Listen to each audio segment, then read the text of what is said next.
नमस्कार। एबिसी चेकमा तपाईलाई हार्दिक स्वागत छ दर्शकबिन। म सन्तोष बेके थापा। आज हामी देउबा सरकारको 1 वर्षमाथि विश्लेषण गर्दैछौँ। सरकार कसरी चलाउने हामी देखाउँछौँ। आजभन्दा ठ्याक्कै 1 वर्ष अघि नेपाली कांग्रेसका नेताले संसदको रोस्टममा उभिएर दाबी गर्दा तालीको कुरै छोडौँ, तालीको गडगडाहटले संसद गुन्जायमान बनेको थियो।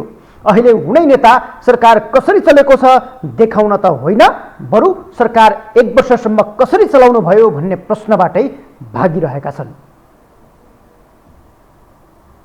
सत्ता कसरी चल्छ तपाईहरुले हेर्नुहुन्छ। प्रतिपक्ष त कस्तो चल्ला हेर्दै गरौँला। सत्ता कस्तो चल्छ भन्ने कुरा चाहिँ अब नेपाली जनताले हेर्छ। पूर्व साल सरकार बनिसकेपछि संसदमा सरले चाहिँ एउटा कुरा भन्नुभएको थियो, सरकार कसरी चलाउने हामी देखाउँछौँ भन्नुभयो। आज 1 वर्ष पुग्यो, कसरी हेर्नु भएको छ? होइन, मैले अहिले केही टिप्पणी गर्दैन। म के अरे 25 दिन बाहिर बसेर भर्खर आज नेपाल आएँ होइन। हजुर, अब कुरा नबुझिकन त्यसै अहिले बोल्दिनँ म। अब केही दिन पर्खिनु, 4-5 दिन बस्यो भने जे बोल्नुपर्छ बोल्नुलाई।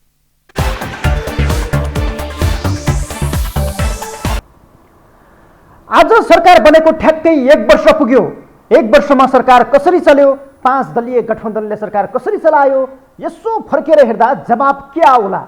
सत्ता पक्ष भन्ला काया पलटै भयो, प्रतिपक्ष भन्ला देश काम न काजको बन्यो। अनि मझधारमा उभिएर मूल्याङ्कन गर्नेहरूले गठबन्धनको सरकारलाई कसरी हेरे? के ओलीकै पथमा देउबा हिँडे? त्यसो भए ओली जानु र देउबा आउनुले 1 वर्षमा के लछार पाटो लायो? यिनै प्रश्नहरूमाथि केन्द्रित भएर आजको एबिसी चेक सुरु गरौँ। तर त्योभन्दा पहिले सरकार सम्हाल्न गएका प्रधानमन्त्री देउबाले गत मङ्सिरमा भनेको एउटा अभिव्यक्ति छ, जहाँ देउबाले आफू सरकारमा आउनुको औचित्यबारे बोल्दै भनेका थिए, जनताले मुक्ति पाए मुक्ति। यो हेरौँ। जुन दिन मेरो सरकार बन्यो त्योभन्दा अगाडिका दिन हेर्नुहोस् कस्तो थियो डर त्रास। सारा साथीहरू देशभरि कस्तो अवस्था थियो। र प्रधानमन्त्री भएको भोलिपल्टै सारा मान्छेहरू मुक्ति पाए जस्तो भयो, मुक्ति पाए जस्तो भयो। सब मान्छेले यो ओलीको शासनबाट मुक्ति पाए सबैले।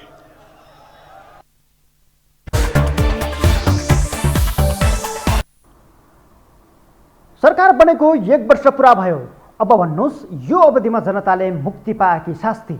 यसको निष्कर्ष निकाल्नु अघि हामी आजभन्दा 1 वर्ष अगाडि फर्किनुपर्छ। म तपाईहरूलाई 1 वर्ष अगाडि लैजान चाहन्छु।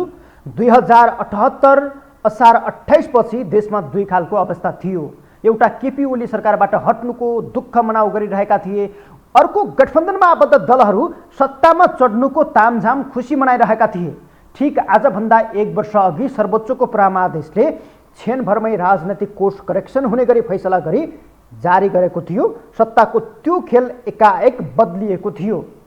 त्यो खेलबाट देउबा आफ्नो जीवनको 5औं पटक देशको प्रधानमन्त्री बने। देउबा नेतृत्वको कांग्रेस सहित 5 दलीय गठबन्धनको हातमा सत्ताको नेतृत्व गयो। हुँदा खाँदाको 2/3 आफ्नै प्रहारले तहस नहस बनाएका ओली नमिठो स्वाद लिएर बालकोटदेखि बालुवाटारदेखि बालकोटको बारदलीमा गएर थन्किएका छन्। आज पनि यो सरकारलाई प्रमादेशी भन्दै आएका ओलीले सर्वोच्चका हरेक फैसलाबाट झस्किरहने काम गरिरहेका छन्। तर देश ओलीकै बाटोमा चलिरहेको छ, किनकि देउबा ओलीकै पथमा चलिरहेको महसुस भइरहेको छ। संविधान र लोकतन्त्र रक्षाका लागि मात्रै होइन, जनतालाई सुशासन दिन्छु भन्दै सरकार बनाएका प्रधानमन्त्री देउबा अझ कुशासनमा फँसेका छन्।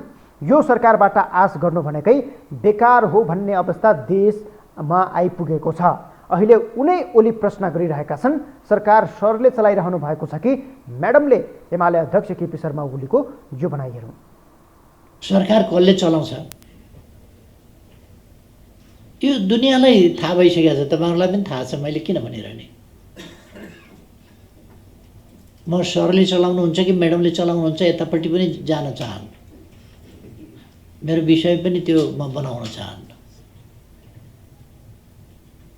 दिदीले चलाउनुहुन्छ कि भाइले चलाउनुहुन्छ, भिनाजुले चलाउनुहुन्छ कि सालोले चलाउनुहुन्छ, त्यतापट्टि पनि म जान्न चाहन्न। अथवा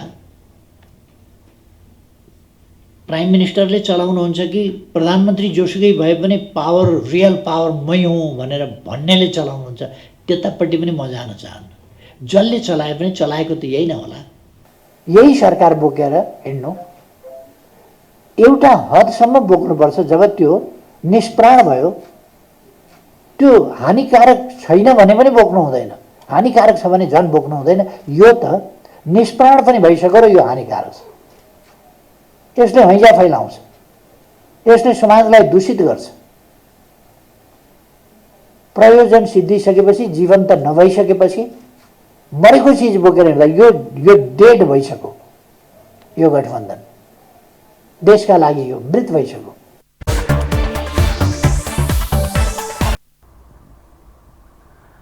सरकारको नेतृत्व त प्रधानमन्त्रीले नै गर्ने हो, तर सरकारबाट हुने गरेका हरेक निर्णयमा प्रधानमन्त्री पत्नी आरजू राणा देउबाको पकड देखिन थालेपछि प्रतिपक्षदेखि नागरिक स्तरसम्म सरकार कसले चलाएको छ भन्ने प्रश्न छ।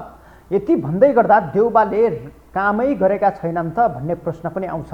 तर श्रृङ्खलाबद्ध तरिकाले सरकारले गरेका कामहरूको यो मूल्याङ्कन गर्नुपर्दा सरकार सही बाटोमा चलेको देखिएको छैन।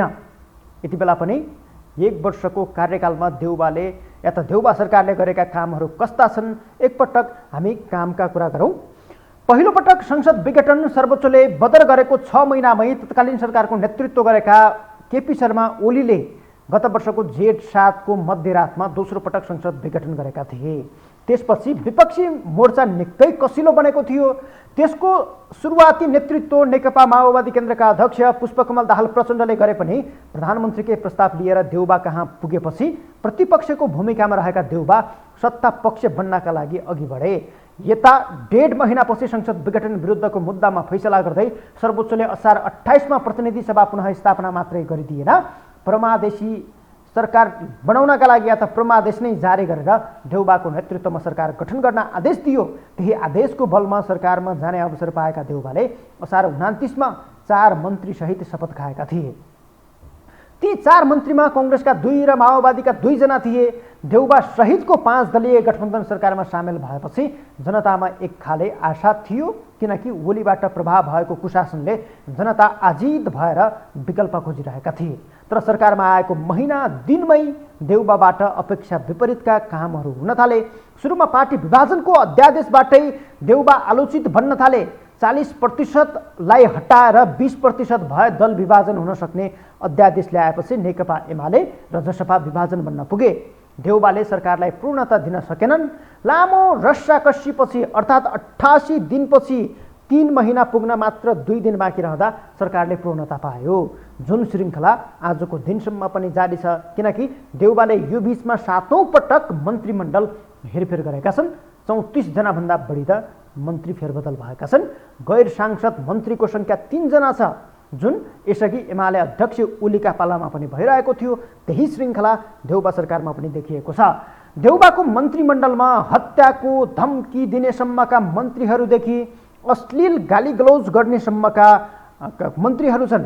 रेणु यादवले एउटा सार्वजनिक मञ्चबाटै आफूले हत्या गर्न सक्ने खालको धम्की दिएकी थिइन्। त्यसैगरी प्रेम आले संस्कृति पर्यटन तथा नागरिक उड्डयन मन्त्रीको जिम्मेवारीमा रहेका प्रेम आलेले गालीगलौज अश्लील अपशब्द प्रयोग गर्दै गालीगलौज गरेका अडियोहरू बाहिरिए पनि देउबाले त्यसमा कुनै पनि कदम चालेनन्। तैपनि सत्ता पक्षले यसको अहिलेसम्म पनि बचाउ गरिरहेको छ र कसका मन्त्री नैतिकहीन या त कसका मन्त्री नैतिकवान भन्ने विषयमा समेत यति बेला सत्ता पक्षले बचाउ गरिरहेको छ र त्यो विषयमा जोहारी समेत खेलिरहेको छ। सरकारको 1 वर्ष पुग्दै गर्दा सत्ता पक्षका सांसदहरू या त मन्त्रीहरू के भन्छन् यो हेरौँ। देशको शासन प्रणाली गठबन्धनबाट चल्दै गरेर यो मात्र होइन, भोलिका दिनमा पनि त्यही सम्भावना देखिन्छ।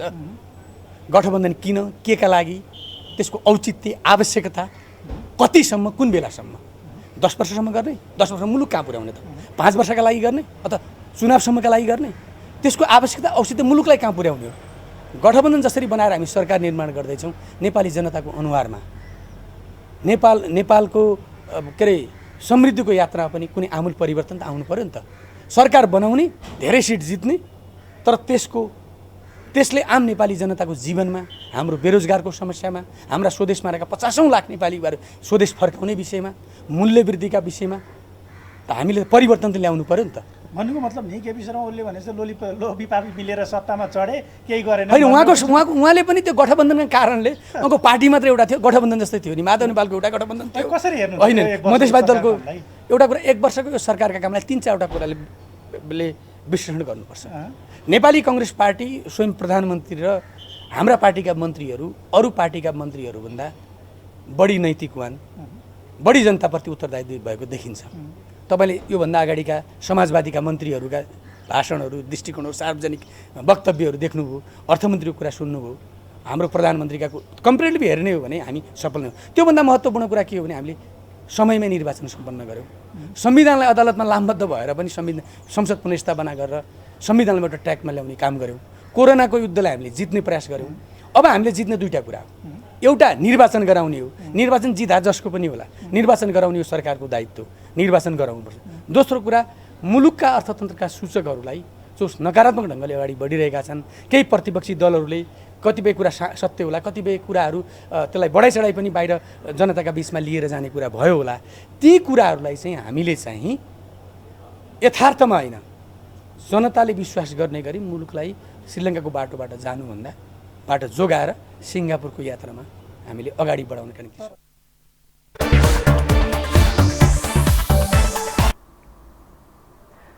सरकारको व्यतिथि मन्त्रीमण्डल हेरफेर र त्यसलाई विस्तार गर्ने विषयमा मात्रै देखिएको छैन। सत्तारूढ दलहरूभित्र मन्त्री बाँडफाँडको विषय या त मन्त्रीका रहर पुरा गर्ने विषयले समेत यति बेला चाहिँ व्यतिथि सिर्जना गरिरहेको छैन। न्यायालयदेखि व्यवस्थापिकासम्मका विषयहरूले यति बेला चाहिँ सरकारलाई बदनाम बनाउने काम गरिरहेका छन्। तत्कालीन प्रधान न्यायाधीश चोलेन्द्र शमशेर राणाका विषयमा प्रश्न उठाउँदै न्यायालयभित्रैबाट विरोध सुरु भयो। गत वर्षको कार्तिक 14 गतेदेखि न्यायाधीश र नेपाल बार एसोसिएसन लगायतका कानुनी फोरमहरू राणाको विरुद्धमा उभिए। लामो अन्तरालपछि गठबन्धनका दलहरूले राणा विरुद्ध महाभियोग दर्ता गरे, तर जुन अहिले पनि संसदमा अड्किएको छ। 5 महिना बितिसक्दा समेत देउबाले यसबारे कुनै चासो देखाएका छैनन्। मन्त्रीमण्डलमा प्रधान न्यायाधीशलाई भागभण्डा दिएको विषयले झनै देउबालाई आलोचित बनाउने काम गरेको थियो। विवाद निकै बढेपछि राणाको कोठाबाट मन्त्री बनेका या त राणाको कोठाबाट मन्त्री बनेका गजेन्द्र हमालले राजीनामा दिन बाध्य बनेका थिए, जसले पनि सरकारलाई असफल देखाउने काम गरेको थियो। यो विषय न्यायालयमा आन्दोलन चर्काउने एक प्रमुख कारण पनि बनेको थियो। देउबाले प्रधानमन्त्री भए लगत्तै राजस्व अनुसन्धान विभागका 3 जना महानिर्देशक फेरबदल गरेका थिए, जसमा देउबाकै परिवार र ससुरालीको हस्तक्षेप रहेको भन्दै यति बेला उच्च स्रोतहरूबाट चाहिँ त्यो खालको यति बेला खबरहरू आइरहेको छ। देउबालाई असफल देखाउने सबैभन्दा ठुलो विवाद भने अर्थमन्त्री प्रकरण बन्न पुग्यो। सुरुमा स्रोत बिना नै लगानी गर्न पाउने व्यवस्थामा आलोचित बनेका तत्कालीन अर्थमन्त्री जनार्दन शर्माले शङ्कास्पद 40 करोड रुपैयाँ फुकुवा गर्न राष्ट्र ब्याङ्कलाई लिखित पत्र नै काटेको विषय सार्वजनिक भएपछि चौतर्फी आलोचना खेप्न बाध्य बनेका थिए, जसलाई सच्याउनुको साटो देउबाले गभर्नर निलम्बन गर्ने कदम चाले। सरकारको कदम उल्ट्याएर सर्वोच्चले गभर्नर महाप्रसाद अधिकारीलाई फेरि काममा फर्काइदियो। सरकार यो विषयले लज्जा शरममा पर्यो। विषयको पट्टाक्षेप त त्यति बेला भयो जति बेला अर्थमन्त्रीले करको दर हेरफेर गर्न मध्यरातमा बिचौलिया भित्राएको विषय सार्वजनिक भयो। प्रधानमन्त्रीकै निर्देशनमा सीमित व्यापारिक घरानालाई फाइदा पुग्ने गरी कर हेरफेर गरियो। सीसीटीभी फुटेज नै डिलिट गरिएको विषय सार्वजनिक भएपछि अर्थमन्त्रीले राजीनामा दिनुपरेको छ। यसमा प्रधानमन्त्री देउबाकै निर्देशन रहेको चर्चा छ, किनकि तत्कालीन अर्थमन्त्री जनार्दन शर्माले प्रधानमन्त्री देउबाकै छोरा जयवीर सिंह देउबादेखि विनोद चौधरीको सीजी ग्रुपसम्मलाई फाइदा हुने गरी करको दर हेरफेर मात्रै होइन, बजेट पनि त्यही अनुकूलको बनाएको आरोप खेपिरहेका छन्। त्यही अनुसार भन्सार महसुल छुट गरिएको थियो। अहिले आएर देउबा अर्को प्रकरणमा फँसेका छन्। नेपाल प्रहरीको हतियार खरिदमा एक चर्चित बिचौलियाको नाम जोडिएको छ। कुनै बेला केपी शर्मा ओलीसँग बिचौलियाका नामहरू जोडिन्थे, व्यापारिक समूहहरूका नाम जोडिन्थे। अहिले प्रधानमन्त्री देउबाको हालत पनि त्यस्तै छ। ओलीभन्दा गतिलो काम देउबाले गर्न सकिरहेका छैनन्। उनकै जोडबलमा यति बेला चाहिँ प्रधानमन्त्री देउबाकै जोडबलमा एउटा चर्चित बिचौलियाको नाम अर्थ मन्त्रालयसँग जोडिएर रकमान्तरण गरेर बजेट व्यवस्थापन गर्नेदेखि सोझै हतियार खरिदको प्रक्रिया अघि बढाएको भन्ने विषय समेत यति बेला सार्वजनिक भएको छ, जसले देउबाको 1 वर्षीय कार्यकाललाई विवादमा तान्ने काम गरेको छ। यसमा प्रधानमन्त्रीकै संलग्नता रहेको र यसमा अर्बौंको कमिसन खेल चलिरहेको विषय समेत यति बेला चर्चामा छ। हतियार खरिद प्रकरणको विषयमा योभन्दा अगाडि पनि यस्ता किसिमका किस्साहरू आएका थिए। सोझै हतियार खरिद गर्ने, त्यसबाट करोडौं कमिसन कुम्ल्याउने विषय यसअघि पनि सार्वजनिक भएका थिए। त्यति बेलाको अनुसन्धानमा खसिएका नेपाल प्रहरीकै अधिकारीहरू के भन्छन् भन्ने विषयमा समेत हामीले विगतको घटना जोडेर यो घटनामा के कमिसनको खेल चलिरहेको छ, प्रधानमन्त्रीको 1 वर्ष कार्यकालमा यो कस्तो खालको कमिसनको अर्बौं कमिसनको खेल चलिरहेको छ भन्ने विषयमा एउटा छोटो भनाइ लिएका छौँ, त्यो हेर्छौँ, त्यसपछि बाँकी विषयको चर्चा गरौँला। यही हतियार खरिदको प्रकरणमा स्वयं प्रहरी प्रशासन विभागको प्रमुख हुँदाखेरि पनि यही कम्पनीबाट खरिद गर्नुपर्छ भन्ने प्रस्तावहरू त्यति बेला पनि आएको थिए। मैले त्यति बेला पनि 1.5 अरब रुपियाँ आउँदाखेरि मैले त्यति बेला नै यो कम्पनी जुन छ बेरोटा कम्पनी भन्ने जुन छ इटालीको, यो कम्पनीको जुन परल मूल्य जुन उनीहरूले कोट गरेका थिए अहिले पनि अत्याधिक छ भन्ने भनेको छ। यदि हामीले खरिदी गर्नु छ भने इटली ब्राजिल किन पुग्नु पर्यो? हामीले चीनबाट गरे पनि हुन्छ, सस्तो पाउँछ। त्यति बेला पनि मैले त्यहाँ मैले आफैले कम्पनीसँग नेगोसिएसन गरेर $385 दिन्छु भन्ने हतियार यहाँ टेन्डरमा सरकारले $798 खरिद गर्न खोजेको थिए। यो त डबलभन्दा पनि बढी भयो। यो रकम चाहिँ परल मूल्यभन्दा बढी भएको र प्रहरी सङ्गठनलाई आवश्यक नभएकोले खरिद गर्न उपयुक्त छैन भनेर मैले त्यति बेला नै मैले यो निर्णय खारिज गरेको थिएँ। अब त्यसपछि त्यस बापत मलाई त्यहाँबाट तत्काल सरुवा पनि गर्यो। त्यसपछि यो चरणबद्ध रूपमा खरिद प्रक्रिया अगाडि बढाइयो। त्यसैले व्यक्तिले रोकिने कुरा होइन, यो सङ्गठनका लागि हित छ कि छैन भन्ने कुरा त्यहाँको सङ्गठन प्रमुखले पनि यो कुरा विचार गर्नु पर्यो। र सङ्गठन प्रमुखले पनि ती प्रहरी जवानलाई मैले बुट दिन सकिरहेको छैन, जाडोमा बस्ने प्रहरीलाई मैले न्यानो लुगा दिन सकिरहेको छैन, अस्ति निर्वाचनमा मात्रै उनीहरूले पाउने भत्ता पनि कटौती गर्नु पर्यो। यस्तो अवस्थामा रहेका नेपाल प्रहरीका सदस्यलाई कुन मनोबलले त्यो हतियारहरू भिर्याउने होला? मैले जुन सूचनाहरू सार्वजनिक भएका छन्, जुन व्यक्तिहरू जुन समूहहरू जुन मसँग एप्रोच गर्न आएका थिए तत्कालीन अवस्थामा, अहिले त्यही व्यक्तिहरूको त्यही कम्पनीको र त्यही खरिद गर्न थालेको हो भन्नेबाट त यो यसमा त सम्पूर्ण रूपमा त्यो यसलाई अनुमान गर्न सकिन्छ। त्यस्तो आशंकाहरू छ। यही समूहका व्यक्तिहरू, यिनै व्यक्तिहरू अहिले पनि सरकार जुनसुकै बदलियो भने पनि जेसुकै जस्तोसुकै अवस्थामा पनि होइन यस्ता किसिमको चाहिँ सेटिङबाट आउने कुराहरू यो चाहिँ उपयुक्त होइन।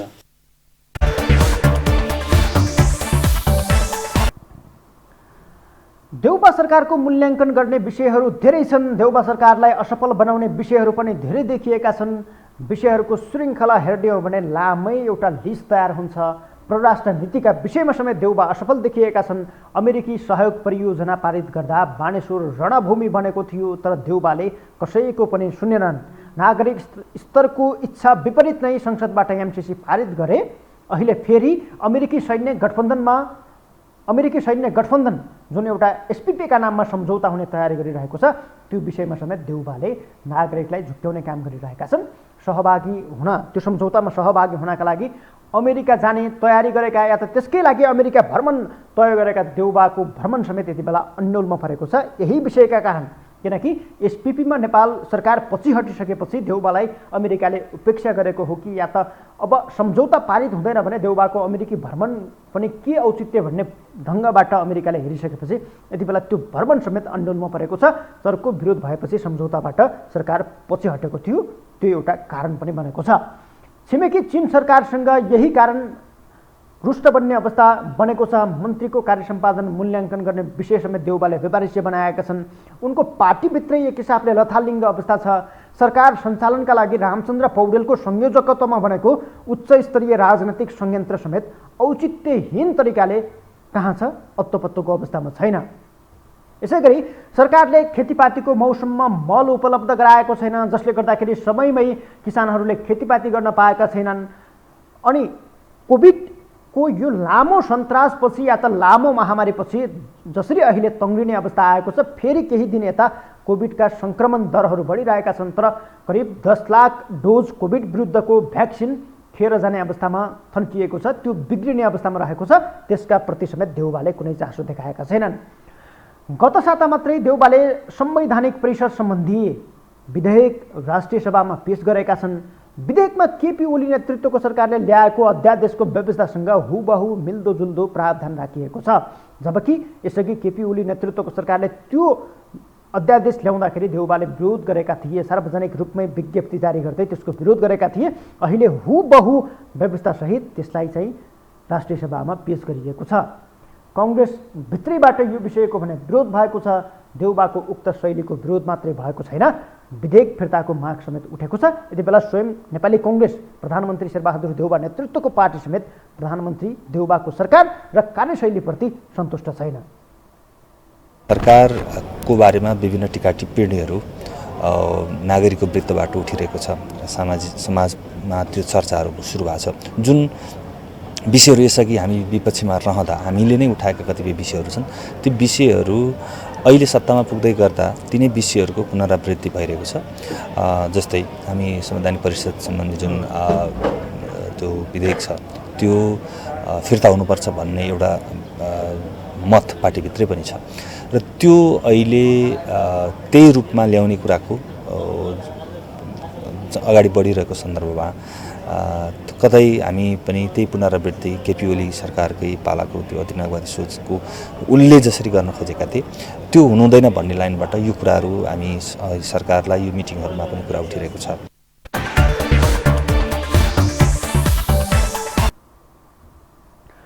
अब यति धेरै देउबाका व्यतिथिका अघि राम्रा काम केही छैनन् त भन्ने प्रश्न पनि छ। देउबाको कार्यकालमा व्यतिथिका चाङ्नै लागे पनि एउटा काम देउबाको राम्रो देखिएको छ या त देउबा त्यसमा सफल भएका छन्। त्यो काम भनेको स्थानीय तह निर्वाचन हो। देउबाले 1 वर्षको अवधिमा सफल तरिकाले स्थानीय तहको निर्वाचन सम्पन्न गरेका छन् र आम निर्वाचनको तयारीमा समेत यति बेला जुटेका छन्, जसलाई पनि सफल बनाउनका लागि देउबाको दृढ इच्छा देखिन्छ। तर फेरि त्यही आफ्नो सत्तालाई हर हालतमा सुरक्षित राख्न देउबाले 1 वर्षमा 7 पटक मन्त्री हेरफेर गरेको विषयले चाहिँ कुशासनको उदाहरण प्रस्तुत गरेको छ। कङ्ग्रेसभित्रैबाट अझै मन्त्री हेरफेरको माग उठेको छ। जसपा विभाजनको तहमा छ, त्यसपछि पुनः मन्त्री फेरबदलको विषय आउन सक्छ। कार्यपालिकातिर धेरै ध्यान दिएका प्रधानमन्त्री देउबाले व्यवस्थापिकातिर नजर कम लगाएका छन्। सरकारले संसदलाई बिजनेस दिन सकिरहेको छैन। कैयौँ महत्त्वपूर्ण विधेयक पारित भएका छैनन्। लामो छलफलपछि नागरिकता विधेयक फिर्ता भएको छ, जसमा पनि देउबाले सत्ता सुरक्षित र स्वार्थ केन्द्रित बनेको आरोप खेपिरहेका छन्। बरु 6 वर्ष यताकै चर्को मूल्य वृद्धिले जनताको ढाड सेकिएको छ, जनताको भान्सा नचल्ने अवस्थामा छ। त्यतातर्फ भने देउबाले ध्यान दिएका छैनन्। उनी सत्ता कसरी जोगाउने र सत्तामा आफू कसरी टिकिरहने भन्ने विषयलाई प्रधान बनाइरहेका छन्। मूलतः आज असार 28मा प्रधानमन्त्री देउबाको 1 वर्ष पुगेको उपलक्ष्यमा देउबा सरकारको 1 वर्ष कस्तो रह्यो, देउबाले जुन हिसाबले नागरिकको अपेक्षा थियो सरकार सञ्चालन गर्ने क्रममा ओलीबाट आजित भएका जनताहरूले विकल्पका रूपमा देउबालाई अघि सारेका थिए या त सुरुवाती चरणमा जुन खालको समर्थन देखाएका थिए त्यो बिस्तारै बिस्तारै ओलीको भन्दा पनि दोब्बर तेब्बर तरिकाले विरोधमा परिणत भइरहेको छ। देउबा सरकारको 1 वर्षमा के खालका गतिविधिहरू भए, देउबाको कदमहरूलाई चाहिँ जनताले के भने र अहिलेसम्म देउबाले चाहिँ के खालका गलत कामहरू सरकार सञ्चालनमा देखायो भन्ने विषयमा आज हामीले चर्चा गऱ्यौँ। आजका लागि एबिसी चेक यहीँ सकिन्छ। नमस्कार।